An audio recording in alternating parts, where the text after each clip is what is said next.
ಚಿತ್ರದುರ್ಗದ ರೇಣುಕಸ್ವಾಮಿ ಕೊಲೆ ಕೇಸ್ನ ವಿಚಾರಕ್ಕೆ ಸಂಬಂಧಪಟ್ಟಂತೆ ಇನ್ನಷ್ಟು ಅಪ್ಡೇಟ್ಸ್. ಸೆಷನ್ಸ್ ಕೋರ್ಟ್ ಆದೇಶ ಪ್ರಶ್ನಿಸಿ ಮೇಲ್ಮನವಿ. ದರ್ಶನ್ ಪರ ವಕೀಲರಿಂದ ಹೈಕೋರ್ಟ್ಗೆ ಅರ್ಜಿ ಸಲ್ಲಿಸಿರುವಂತಹದ್ದು.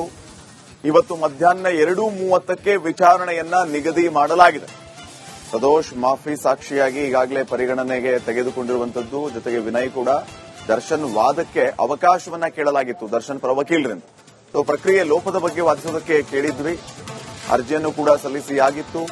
ವಾದ ಮಂಡನೆಗೆ ಅನುಮತಿಯನ್ನ ನೀಡದ ಹಿನ್ನೆಲೆ ಸೆಷನ್ಸ್ ಕೋರ್ಟ್ ತೀರ್ಪನ್ನ ಪ್ರಶ್ನಿಸಿ ಅರ್ಜಿಯನ್ನು ಸಲ್ಲಿಸಿರುವುದು. 2:15ಕ್ಕೆ ವಿಚಾರಣೆಗೆ ಬರಲಿಕ್ಕಿದೆ. ಇನ್ನಷ್ಟು ಅಪ್ಡೇಟ್ಸ್ ಅನ್ನ ಕೊಡ್ತಾರೆ ಪ್ರತಿನಿಧಿ ಅರವಿಂದ್ ಈಗ ಫೋನ್ ಸಂಪರ್ಕದಲ್ಲಿ. ಅರವಿಂದ್, ಏನೆಲ್ಲ ಅಪ್ಡೇಟ್ಸ್ ಕೊಡ್ತೀರಿ ವಿಚಾರವಾಗಿ?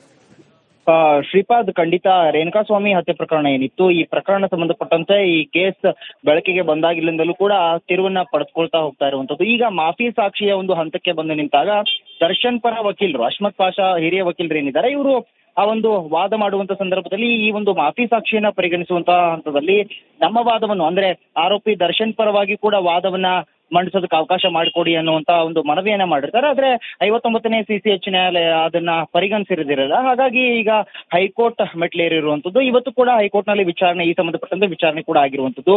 59ನೇ CCH ಕೋರ್ಟ್ ಏನ್ ಆದೇಶ ಮಾಡಿದೆ, ಆ ಆದೇಶವನ್ನ ಪ್ರಶ್ನಿಸಿ ಈಗ ಮೇಲ್ಮನವಿ ಹೋಗಿರುವಂತದ್ದು. ಅಂದ್ರೆ ಈ ಮಾಫಿ ಸಾಕ್ಷಿ ಏನ್ ಪರಿಗಣನೆ ಮಾಡ್ತಾರೆ, ಆ ಸಮಯದಲ್ಲಿ ಇನ್ನುಳಿದಂತಹ ಆರೋಪಿಗಳು ತಮ್ಮದೇ ಆದಂತಹ ರೀತಿಯ ಒಂದು ಮನವಿಗಳನ್ನ ಅಥವಾ ಈ ಮಾಫಿ ಸಾಕ್ಷಿ ಸುಳ್ಳು ಹೇಳ್ತಾ ಇದ್ದಾನೆ, ಈ ಹಂತಕ್ಕೆ ಬಂದು ಮಾಫಿ ಸಾಕ್ಷಿಯನ್ನ ಕೊಡ್ತಾ ಇದ್ದಾನೆ ಅನ್ನುವಂತ ಹಂತದಲ್ಲಿ ನಾವು ಕೂಡ ಅದನ್ನ ಪ್ರಶ್ನೆ ಮಾಡಬಹುದು, ಅದಕ್ಕೆ ಅವಕಾಶ ಕೊಡಿ ಅನ್ನುವಂತ ರೀತಿಯಲ್ಲಿ ಅವರು ಕೂಡ ವಾದವನ್ನ ಮಂಡನೆ ಮಾಡಿದ್ರು. ಆದ್ರೆ ಅದಕ್ಕೆ ಯಾವುದೇ ರೀತಿಯಾದಂತಹ ಪರಿಗಣನೆ ಇರೋದಿಲ್ಲ.